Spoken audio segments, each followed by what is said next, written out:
Governo federal apresenta plano de privatização das empresas estatais. Ministro da Economia defende criação de imposto semelhante à extinta CPMF. Passaredo compra MAP linhas aéreas e aumenta a operação em Congonhas. 11 universidades do Centro-Oeste tentam diminuir suicídios entre estudantes de medicina. Juiz da Lava Jato determina que ex-ministro Guido Mantega use tornozeleira eletrônica. China detém funcionário do consulado britânico em Hong Kong.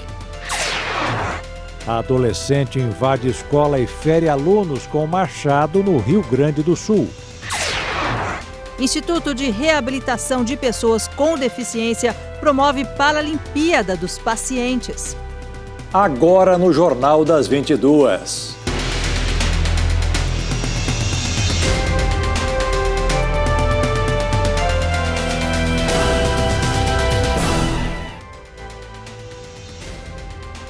Olá, boa noite. Boa noite.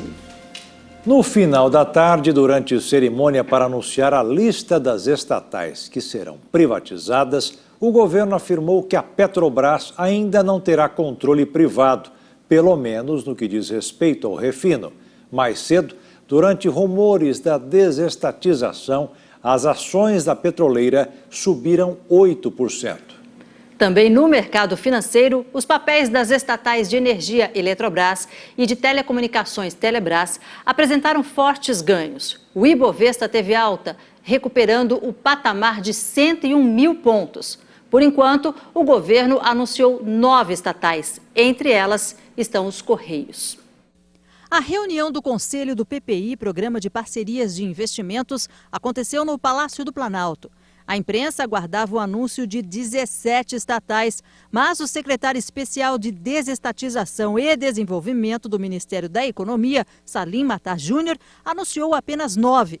São elas: Engea, empresa gestora de ativos; a BGF, Agência Brasileira Gestora de Fundos Garantidores e Garantias; CEAGESP, Companhia de Entrepostos e Armazéns Gerais de São Paulo; Ceitec, Centro de Excelência em Tecnologia Eletrônica Avançada; Codesp, Companhia Docas do Estado de São Paulo; Serpro, Dataprev, Correios e Telebrás.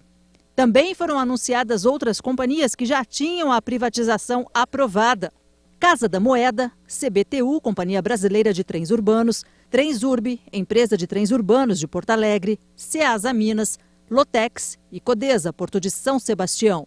Ainda na reunião, ministros e secretários anunciaram que a Eletrobras e a EBC, conglomerado de mídia, ficam de fora da lista por enquanto. No caso da EBC, não há nada definido. E no caso da Eletrobras, é preciso aguardar a aprovação do Congresso. A viabilidade do plano, contudo, ainda depende de análise do Banco Nacional de Desenvolvimento Econômico e Social, o BNDES. Segundo o ministro da Casa Civil, Onyx Lorenzoni, a carteira atual do PPI está estimada em R$ 1,3 trilhão. Com o anúncio feito nesta quarta-feira, a estimativa do governo é passar para R$ 2 trilhões. Antes da reunião, o ministro da Economia, Paulo Guedes, se encontrou com o presidente da Câmara, Rodrigo Maia, para falar sobre o caso da Eletrobras. Guedes disse que é clara a necessidade de se privatizar o quanto antes as estatais para reacender a economia brasileira. Econômico, nós ficamos atrasados. Como o combate à inflação levou tempo demais, acumulamos uma dívida muito grande, quase 5 trilhões de reais. Os estados colapsaram financeiramente, os municípios colapsaram. E aquele aparato, aquele leviatã estatal que cuidava da infraestrutura, começou a definhar. Está evidente que a sociedade brasileira precisa de recursos na área de saúde, saneamento, educação. Então essa transformação econômica tem que ser feita. O presidente da Câmara, Rodrigo Maia, disse que o governo deve encaminhar o projeto de lei da privatização da Eletrobras em no máximo 2 semanas. Aqui é importante mostrar que os recursos necessários para o sistema Eletrobras está sendo retirado dos investimentos em educação, dos investimentos em saúde, dos investimentos em infraestrutura, está sendo retirado, né, das despesas que podem transformar a vida das pessoas. Se o setor privado, se o capital nacional estrangeiro está disposto a colocar dinheiro no setor elétrico, no setor de saneamento, por que a gente vai ter que gerar obstáculos e problemas para o investimento privado. Nós temos que, ao contrário, ter uma regulação forte, que a gente obrigue investimento das empresas privadas nessas áreas e que a gente possa avançar. Por isso que esse é um tema que a gente quer trabalhar com o governo, mostrando aos deputados de Minas e de parte do Nordeste que a gente vai ter recursos, por exemplo, para revitalizar o São Francisco, mais recursos. Nós queremos que o setor privado invista na Eletrobras para a gente poder investir na revitalização do São Francisco, que a gente possa investir na transferência de renda, que a gente possa terminar as obras em creche que estão paradas, que a gente possa retomar o projeto Minha Casa Minha Vida ou outro projeto de habitação, que é o que eu defendo, em outras condições com mais recursos. A gente não tem recursos para transformar a vida das pessoas. Segundo Paulo Guedes, se a Eletrobras não for privatizada, ela irá entrar em colapso. A Eletrobras tem hoje 30%, 31%, 32% da geração de energia no Brasil e tem aí uns 43%, 44% da distribuição, da transmissão. E caso ela não consiga manter o ritmo de investimentos, ela vai colapsar. Ela daqui a 10 anos ela está com menos de 10% em tudo isso. Ela vai ficar desimportante. O Paulo Guedes também afirmou que o governo vai apresentar ao Congresso em breve a proposta de reforma tributária. De acordo com o ministro, a proposta também irá contemplar um imposto sobre transações financeiras, similar à extinta Contribuição Provisória sobre Movimentação Financeira, conhecida como CPMF. O ministro da Economia, Paulo Guedes, se encontrou hoje com o presidente da Câmara dos Deputados, Rodrigo Maia. Guedes afirmou durante uma coletiva após o encontro que o novo tributo será uma opção a ser avaliada pelos parlamentares. A volta de um imposto nos moldes da antiga CPMF terá o objetivo de diminuir a tributação sobre a folha de pagamentos, como forma de estimular a geração de empregos no país. Nós podemos propor uma desoneração forte na folha de pagamentos a troco da entrada desse imposto. Se a classe política achar que o mais importante, que os desvios, as distorções causadas pelo imposto são piores do que os 30 milhões de desempregados sem carteira de trabalho têm, aí eles decidem. É uma opção difícil. Rodrigo Maia disse que quando o governo encaminhar a reforma tributária, serão abertas as discussões sobre a emenda na Câmara. Se o governo encaminhando a PEC da tributária, nós vamos dar celeridade na Comissão de Constituição e Justiça, vamos pensar na PEC do deputado Baleia e vamos abrir prazo novamente de emenda. Nós não estamos com pressa, mas a nossa urgência está limitada ao bom diálogo e a organizar um bom sistema. Então o governo encaminhando, nós começamos novamente o debate na comissão, abrindo prazo novamente, para que a PEC do governo também seja avaliada e sejam apresentadas emendas. Nosso debate vai ser em conjunto, Câmara, Senado com certeza e o governo federal. Segundo Paulo Guedes, a proposta do governo de reforma tributária busca ser conciliatória e vai incluir mudanças no imposto de renda. Guedes tem afirmado que irá reduzir a tributação das empresas para adequá-las aos patamares internacionais. Técnicos do governo afirmam que ainda não houve consenso sobre a tributação em movimentações financeiras e que, caso aconteça, deve cair sobre a entrada e saída de dinheiro em contas bancárias. O imposto também estará em trocas de produtos, como a revenda de veículos. A negociação só poderá ser oficializada com o recolhimento desse tributo. E o Senado aprovou hoje a MP da Liberdade Econômica. Agora, a proposta segue para a sanção presidencial. A aprovação foi feita após um acordo entre governistas e oposição. Entre os principais pontos da medida provisória estão a extinção de alvarás para atividades de baixo risco, a diminuição nas restrições de horários de funcionamento de atividades econômicas, a definição de que a carteira de trabalho será emitida preferencialmente em meio eletrônico, além de critérios para o registro de ponto de funcionários. O trecho que definia regras para o trabalho aos domingos e feriados, que previa uma folga no intervalo máximo de 3 domingos trabalhados, foi retirado pelos senadores. Os parlamentares entenderam que a proposta era uma matéria estranha. Os senadores alegaram que o texto altera o Código Civil, a consolidação das leis do trabalho e a lei de introdução às normas do direito brasileiro e modifica as regras do direito civil, administrativo, empresarial e trabalhista. Segundo o Ministério da Economia, a medida provisória pode gerar mais de 3 milhões de empregos em 10 anos. Em Charqueadas, no interior do Rio Grande do Sul, um adolescente de 17 anos atacou uma escola armado com uma machadinha. 6 estudantes e uma professora ficaram feridos. Por volta das 13 horas, o jovem invadiu o Instituto Estadual Assis Chateaubriand armado com uma machadinha e um coquetel Molotov. O ataque começou na turma 171 da 7ª série. O invasor se agachou próximo à porta, pegou o recipiente com combustível de dentro de uma mochila, acendeu, abriu a porta e jogou dentro da sala. Assustados, os alunos tentaram sair quebrando a janela. A bomba caseira não explodiu e o adolescente entrou na sala com a machadinha desferindo golpes. 6 estudantes foram feridos nas mãos, costas e pernas. A professora foi golpeada na cabeça. O autor do ataque, que tem 17 anos, foi apreendido pouco depois. O adolescente prestou depoimento e admitiu ter agido sozinho. Segundo a polícia, o jovem é ex-aluno da escola. O agressor confessou o ataque e disse que sofria bullying. Ele admitiu que se inspirou no caso de Suzano. A ação foi inspirada no caso Suzano, né? Inclusive utilizou um instrumento idêntico àqueles indivíduos.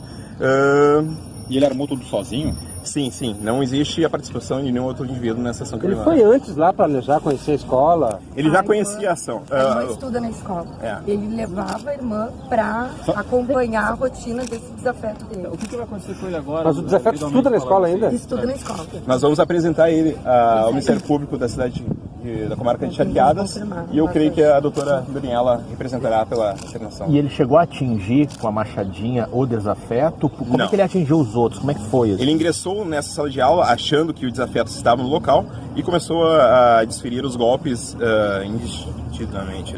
Segundo o Corpo de Bombeiros, todas as vítimas foram levadas para o hospital de Charqueadas e não correm risco de morte. As aulas foram suspensas e o local foi isolado para a perícia. O vice-governador do estado, que acumula o cargo de secretário de Segurança, Ranolfo Vieira Júnior, foi ao município para dar suporte às forças de segurança. Em princípio está esclarecido o fato. Trata-se de um adolescente. Idade? Se eu falar, tu vem, tá? 17 anos, está sendo ouvido nesse momento. Os 2 promotores de justiça da comarca, uma promotora e um promotor, estão aqui na delegacia já também para acompanhar todo esse procedimento, enfim, como tem que ser. Ele confessou o ataque? Está sendo ouvido, em princípio. Ele deu os motivos. Tudo leva a crer que seja ele. Eu vou deixar para o delegado Chalmos, que é o titular da investigação, ao final da oitiva dele, com o encaminhamento do Ministério Público, ele tem condições de dar maiores informações para vocês. Ele vai ficar aqui, vai ser transferido? Não, tudo agora depende dessa oitiva, o que o Ministério Público vai representar pela internação provisória, não vai, enfim. Então essas questões vão ser dirimidas até o início da noite aí com Foi reconhecido pelos estudantes? O que ele disse? Não, ele não tem, ex-aluno da escola. Ex-aluno da escola. E veja a seguir, Bolsonaro pede apoio à reeleição do presidente argentino Maurício Macri. E ainda, funcionário do Consulado do Reino Unido é preso na China por violar leis.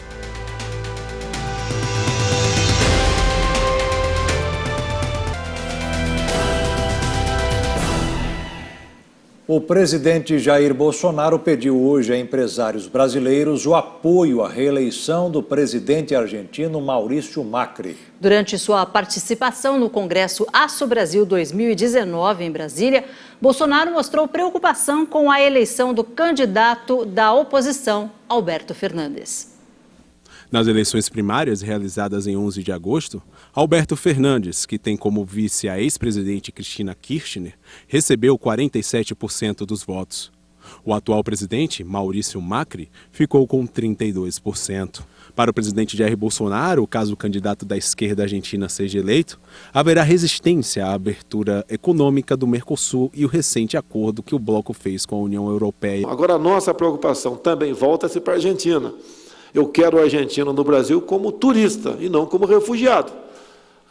E o que está acontecendo na Argentina? E tive lá algumas vezes, logicamente, com interesse político também, mas dentro da Argentina não ia tomar uma posição como se fosse um cabo eleitoral do Macri ou da oposição àqueles simpatizantes da senhora última presidente que lá tivemos. Mas só o fato das primárias ter dado uma margem bastante grande para a oposição da Argentina, o mercado reagiu imediatamente. Eu acredito que possa ser revertido essa questão na Argentina. E todos os senhores aqui, quem puder colaborar, eu peço que colabore nesse sentido. Bolsonaro também pediu a interferência dos empresários junto aos parlamentares brasileiros, para que seja apreciada no Congresso Nacional a medida provisória 892, que desobriga a publicação de balanços das empresas com capital aberto, em jornais impressos de grande circulação. Mas tem que ter coragem para assinar uma medida provisória, permitindo que os balancetes das empresas sejam publicados na CVM ou no próprio site da empresa. Não precisa mais procurar os jornais. A economia que nós levantamos lá, com dados próximos da realidade, em torno de 1 bilhão e 200 milhões por ano para vocês, que publicam seus balancetes lá. O que eu quero com isso aí? É facilitar a vida de vocês. Se vocês vão gastar menos com isso, podem botar teu produto mais barato aqui dentro ou de forma mais competitiva lá fora. Agora, temos sinalizações que parece que a Câmara vai deixar caducar essa medida provisória. O senhor tem contato com parlamentares, né? Isso devia ser natural, mas nós sabemos como a política funciona no Brasil, então vale a pena a interferência dos senhores, né, junto a parlamentares, para que essa medida provisória não venha a caducar. O governo de São Paulo anunciou hoje a criação do Centro para a Quarta Revolução Industrial do Fórum Econômico Mundial. A medida, em parceria com o Ministério da Economia, coloca o Brasil na rede dedicada à governança global de tecnologia, junto com países como China, Japão, Israel e Emirados Árabes. Vivemos num mundo cada vez mais conectado. A tecnologia revolucionou o acesso à informação e o modo como nos comunicamos. Agora fazemos parte da era da revolução tecnológica, que impacta nas indústrias, gera crescimento econômico e empregos mais qualificados. Nós, por um lado, vamos ter provavelmente muito mais inteligência artificial e algumas tarefas manuais vão ser substituídas e automatizadas e vai trazer inteligência sobre aquilo, mas novos negócios vão surgir. Esse é o primeiro vetor. De fato, os países com menor problema de desemprego hoje, em geral, são os mais avançados na indústria 4.0. Em 2020, a quarta revolução industrial estará ligada a tecnologias como inteligência artificial, robótica e nanotecnologia. E tudo isso deve mudar os modelos de negócios e os mercados de trabalho. Pensando nisso, o governo de São Paulo anunciou nesta quarta-feira a criação do Centro para a Quarta Revolução Industrial. A instalação do escritório em São Paulo é uma parceria do governo do Estado, Ministério da Economia e o Fórum Econômico Mundial. E esta quarta revolução industrial é um tema que atende muitíssimo bem às expectativas do governo brasileiro. Teremos, inclusive, um grande workshop aqui em São Paulo no próximo mês de outubro deste ano. China, Japão, Israel, Estados Unidos e Emirados Árabes são alguns países que já possuem centros para a quarta revolução industrial. O 8º centro será aqui no Brasil e deverá estar funcionando a partir de maio do ano que vem. A instalação do centro marca o comprometimento formal da quarta revolução industrial no Brasil, em parceria com a iniciativa privada. A criação da unidade do país será feita oficialmente também no encontro anual do Fórum Econômico Mundial em Davos, em janeiro de 2020. E a inauguração do espaço na capital paulista será durante o Fórum Econômico Mundial para a América Latina. O World Economic Forum Latinoamérica será de 6 a 8 de maio de 2020 em São Paulo, aqui na capital, reunindo empresários latino-americanos e empresários também de outros continentes que têm investimentos aqui na América Latina e também chefes de Estado que serão convidados. A Câmara dos Deputados aprovou o projeto que obriga o agressor em caso de violência doméstica a ressarcir o Sistema Único de Saúde. O texto deve ser enviado ao Palácio do Planalto para sanção do presidente. O projeto de lei obriga agressores a arcarem com os custos médicos e hospitalares se a vítima de violência doméstica for atendida pelo SUS. O texto tinha sido aprovado pela Câmara, mas sofreu alterações durante a votação no Senado. Por isso, teve que voltar para ser apreciado pelos deputados. Eles rejeitaram as mudanças feitas pelos senadores e agora segue direto para a sanção presidencial. Entre as medidas, o texto prevê que os recursos arrecadados devem ser destinados ao Fundo de Saúde da União, do Estado ou do município responsável pela unidade que prestou os serviços à vítima. A proposta determina que o agressor não pode usar dinheiro da vítima e dos dependentes para fazer o pagamento ao SUS. Tem que ser dinheiro dele. O ressarcimento também não pode ser atenuante nem substituir a pena aplicada na esfera criminal. Suicídios cometidos por estudantes universitários, principalmente os que cursam medicina, têm preocupado não apenas familiares, mas também os profissionais da área da saúde. Os próprios estudantes estão em alerta. Em Pedro Juan Cabaleiro, cidade paraguaia e polo estudantil, localizada na fronteira, acadêmicos de 11 universidades se reuniram e criaram uma ONG para juntos tentar diminuir esse índice. O sonho de ser médico leva milhares de pessoas a mudar de vida, mesmo que isso signifique buscar formação em outro país. Pedro Juan Cabaleiro, uma das principais cidades do Paraguai, que fica na fronteira com o Brasil, recebe hoje pelo menos 10 mil estudantes brasileiros que cursam medicina em 11 universidades. Os valores atrativos de mensalidades e o ingresso facilitado faz com que muitos deixem o Brasil sozinhos com a família ou até abandonem os empregos para fazer a graduação. Mas os desafios enfrentados por quem está em busca de um futuro melhor também podem engrossar uma estatística alarmante nos dois países. 15% de todos os suicídios registrados no Brasil durante o ano passado foram cometidos por estudantes de medicina. No Paraguai, o número é um pouco maior, 22%. Os números são de uma pesquisa divulgada pela Organização Mundial de Saúde. Em Pedro Juan Cabaleiro, cidade paraguaia gêmea da brasileira Ponta Porã, casos como este já estamparam manchetes e preocupam estudantes e as universidades. Há 3 anos, Tássia é psicóloga em uma das instituições de ensino. Ela e uma outra profissional são responsáveis pelo atendimento aos acadêmicos. A psicóloga afirma que um dos fatores que influenciam nos números é a distância que estes alunos ficam da família, já que a cidade recebe estudantes de todo o Brasil. A gente está falando de a maioria serem jovens, né, que nunca saíram de casa, nunca ficaram longe dos seus familiares. Somente em Pedro Juan Cabaleiro foram 2 casos de estudantes brasileiros que tiraram a própria vida.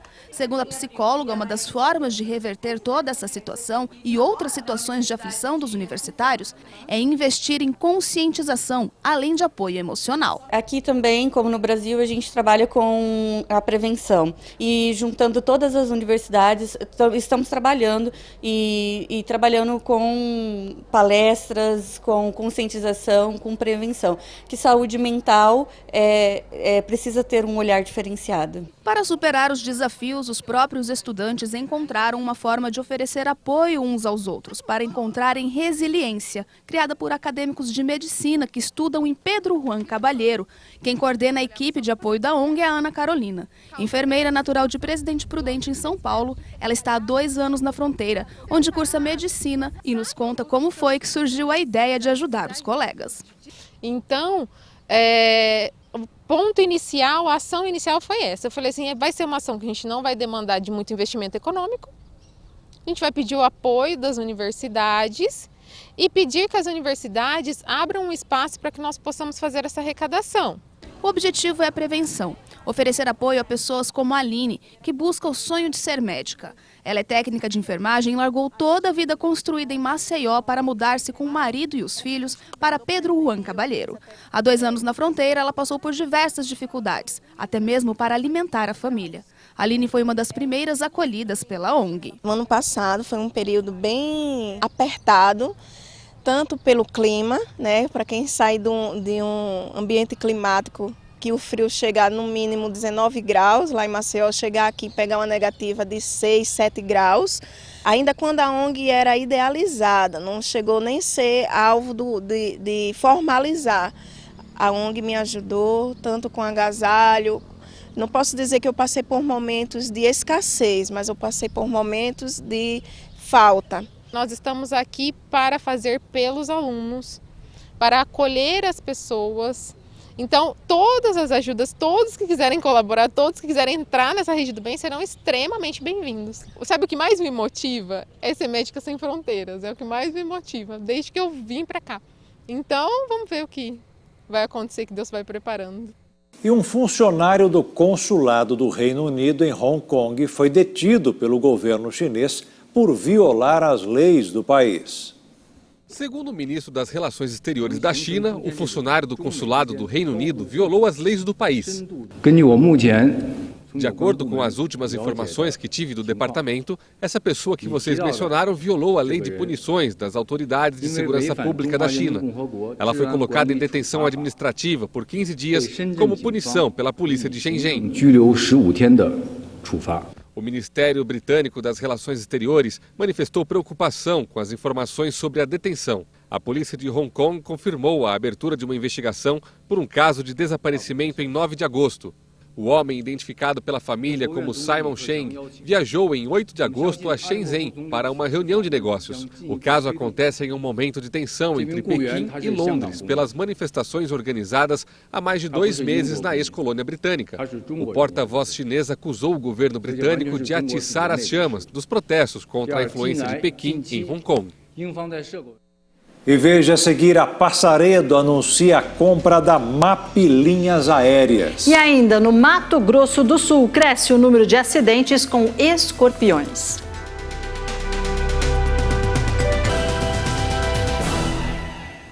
A empresa aérea Passaredo anunciou hoje a compra da MAP Linhas Aéreas, que tem atuação na região norte do país. Agora, a companhia paulista vai chegar em cidades como Manaus e Belém do Pará. Com a união das companhias, a Passaredo deve ficar com uma frota de 13 aviões. Dessas, 3 aeronaves devem chegar nos próximos 45 dias.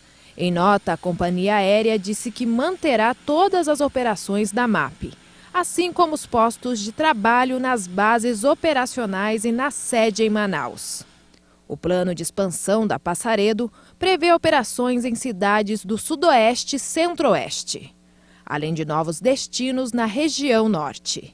Até o final de 2019, 37 localidades em todas as regiões do Brasil serão atendidas. A partir de agora, a Passaredo deve acumular 12 horários de pousos e decolagem no aeroporto de Congonhas, em São Paulo. Ao todo, a companhia aérea vai operar 26 voos diários no terminal. No mercado financeiro, o dólar fechou em queda nesta quarta-feira. A moeda norte-americana caiu 0,50% e encerrou o dia cotada a R$ 4,031 na venda. Em Campo Grande, no Mato Grosso do Sul, o número de registros de acidentes com escorpiões chegou a quase 500 no primeiro semestre. O maior risco é quando as vítimas são crianças e idosos. De janeiro a julho, foram registrados na capital 499 acidentes com escorpiões, contra 228 no primeiro semestre de 2018, mais de 100% em 6 meses. Só em um único mês foram 138 registros contra 74 no ano passado. A última morte por picada de escorpião registrada na capital foi em 2011, quando uma menina de 3 anos foi picada por um escorpião na área externa da casa e morreu. A preocupação das autoridades é que as mortes voltem a ser registradas, considerando o alto número de aparecimento de escorpiões mesmo em período de seca. Em caso de picada, a orientação médica é correr atrás de socorro, porque o veneno do escorpião pode matar rapidamente animais de estimação, crianças e idosos. Tem que se dirigir a uma unidade de saúde mais próxima, o mais rápido possível.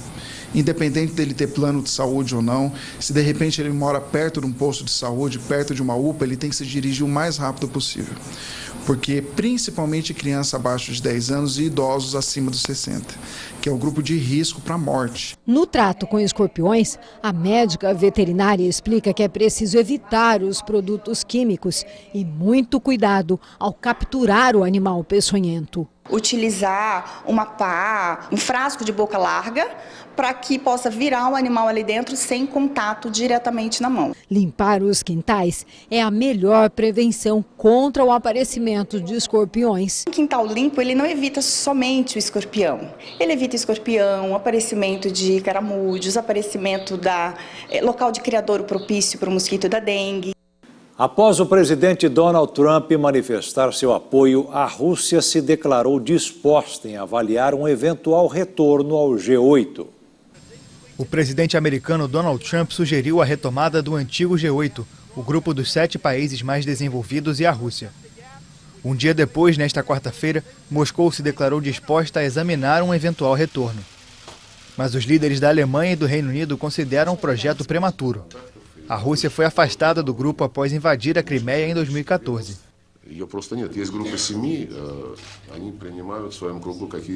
Em breve vai haver o G7. Se eles tomarem alguma decisão entre eles e ela disser respeito à Rússia, nós vamos analisar e responder. O G7 se reúne entre 24 e 26 de agosto na cidade francesa de Biarritz. Alemanha, Canadá, Estados Unidos, França, Itália, Japão e Reino Unido compõem o grupo. A província da Indonésia de Papua foi afetada por novos tumultos nesta quarta-feira. Mais de 1.000 agentes de segurança foram enviados para a região depois dos protestos violentos. Edifícios foram incendiados e manifestantes entraram em confronto com a polícia. Dezenas de estudantes foram detidos em Java no fim de semana. Nesta quarta-feira, quase 1.000 pessoas protestaram nas ruas de Timika. A polícia de choque dispersou a multidão, disparando tiros de advertência. Centenas de pessoas também marcharam em Sorong e no povoado de Fak Fak, no extremo oeste da ilha, dividida entre a Indonésia e a nação independente de Papua Nova Guiné. Autoridades procuravam mais de 250 prisioneiros que escaparam de uma prisão incendiada durante os tumultos. Várias cidades da rica região de Papua ficaram paralisadas nesta semana. Lojas e o parlamento local foram incendiados por manifestantes na capital Manokwari. Uma insurgência independentista contra o governo indonésio fervilha há décadas na região. Papua declarou-se independente em 1961, mas a Indonésia assumiu o controle pela força em 1963 e a anexou oficialmente em 1969. E veja a seguir, Instituto Lucy Montoro promove Paralimpíadas com os pacientes. E ainda na Nova Zelândia, parlamentar dá mamadeira a um bebê durante debate.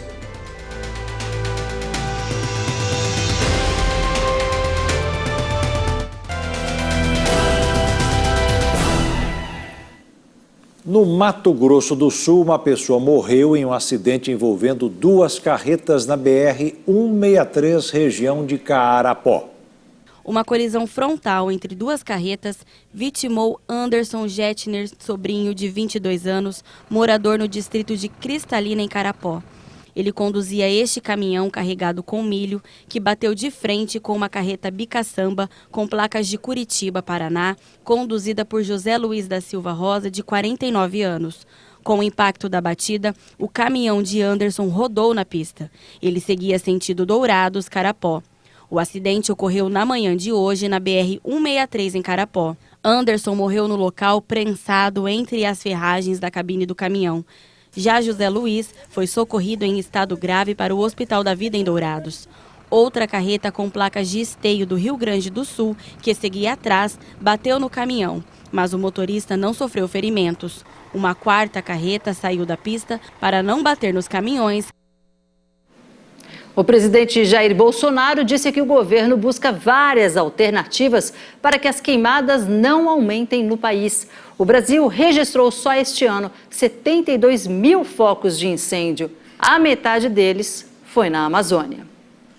O presidente disse que o governo não está insensível com relação às queimadas e avalia medidas a serem adotadas com os Ministérios da Defesa, da Justiça e do Meio Ambiente para combater o problema. Agora vamos fazer o possível e o impossível para conter esse incêndio criminoso que cada árvore queimada eu sinto aqui em mim o que está acontecendo. O presidente falou ainda que as queimadas na Amazônia têm muita repercussão fora do país e que isso pode atender a outros interesses. Por isso, ele acredita em ação criminosa.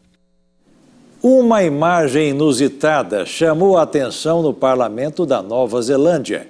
O presidente da casa, vejam só, deu mamadeira a um bebê enquanto conduzia a sessão de debates do dia. Trevor Mallard, presidente do parlamento da Nova Zelândia, roubou a cena hoje ao dar colo e mamadeira para o filho de um deputado durante sessão da casa.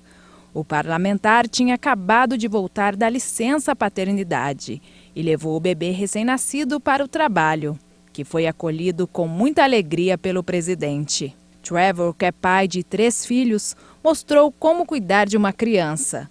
O presidente do parlamento ainda publicou nas redes sociais fotos do momento e parabenizou o colega de casa pelo nascimento do filho. Mas acredite, essa não é a primeira vez que o presidente divide seu assento com o filho de um integrante do parlamento. Em novembro de 2017, ele dividiu a cadeira com a filha de 3 meses de uma parlamentar. A partir de sexta-feira, em Lima, no Peru, começam os Jogos Parapan-Americanos, que vão até o dia 1º de setembro. E aproveitando os embalos de todos esses jogos, o Instituto Luci Montoro, especializado na reabilitação das pessoas com deficiência, resolveu promover uma competição interna com os pacientes. 24% da população brasileira tem algum tipo de deficiência física ou mental. Essas pessoas, na maioria das vezes, têm diversas limitações, desde dificuldades para andar e até mesmo para fazer algo normal como levantar a mão. E um dos melhores métodos para ajudar essas pessoas a viver melhor é a prática de esportes. Além de representar mais saúde e qualidade de vida, o esporte contribui na reabilitação física, psíquica e social. Para as pessoas que sofreram um acidente, acho que a principal parte é a sociabilização, é a diversão, é a pessoa esquecer um pouquinho dos problemas que ela teve, viver o momento ali com todo mundo. Agora, quem já nasceu com alguma deficiência, é o treino, é a prática. Gostou de algum esporte, vamos treinar, que a gente precisa muito de atleta. Por isso, no mês em que acontecem os Jogos Parapan-Americanos, competição que reúne atletas de todas as Américas, o Instituto Luci Montoro, especializado em reabilitação de pessoas com deficiência, promove uma Paralimpíada para seus pacientes, com o objetivo de incentivar o esporte como forma de diversão e interação. Normalmente eles têm um bloqueio, né? Eles estão acostumados a chegar e fazer o fortalecimento muscular, que faz parte da reabilitação, faz parte de receber uma prótese, ter mais força para tocar a cadeira. Mas depois que eles cedem um pouquinho e percebem que o esporte faz parte da nossa vida, da vida deles, é um outro meio da gente atingir os nossos objetivos, né? Uma das modalidades da Paralimpíada do Instituto é o taquio-vôlei, uma mistura de tênis de mesa com vôlei. Não é o esporte convencional, é o esporte adaptado. Então, às vezes, muda um pouquinho a regra, muda um pouquinho a forma dele jogar, ele já começa a jogar melhor. Às vezes não era tão bom no basquete, mas no basquete cadeira de rodas passa a ser. Além de divertir e ajudar no trabalho de coordenação motora, o taquio-vôlei também é ótimo para a socialização entre as pessoas. O esporte é bom, né? Para não deixar atrofiar os músculos, para distrair a mente, é isso, eu acho. E depois desse AVC, o que você viu e encontrou no esporte? Oportunidade. Há uma superação. Aqui no Comitê Paralímpico Brasileiro, a deficiência é só um detalhe, não um limite. O aluno pode experimentar 8 modalidades esportivas que, além de contribuírem para a própria qualidade de vida e socialização, podem transformá-lo num futuro atleta. Muitos deles eram excluídos das atividades da escola, das atividades do prédio, das atividades com os amigos, e aqui eles se encontraram e criaram um vínculo de amizade muito importante. Que isso no dia a dia deles está ajudando muito, junto com o desenvolvimento esportivo, né? A Marcele tem 16 anos e nasceu com paralisia cerebral, mas sua deficiência não a impediu de fazer do esporte um sonho profissional. Todo mundo apoia a gente aqui, não tem uma pessoa que fala, não, você não vai conseguir. todo mundo vem e dá o apoio que a gente precisa. Eu quero estar na seleção brasileira, quero ser recordista aí. Quem sabe daqui 5 anos estou no Mundial. E o Jornal das 22 termina aqui. Tenham todos uma ótima noite, a gente se vê amanhã. Boa noite, fique na paz. Tchau.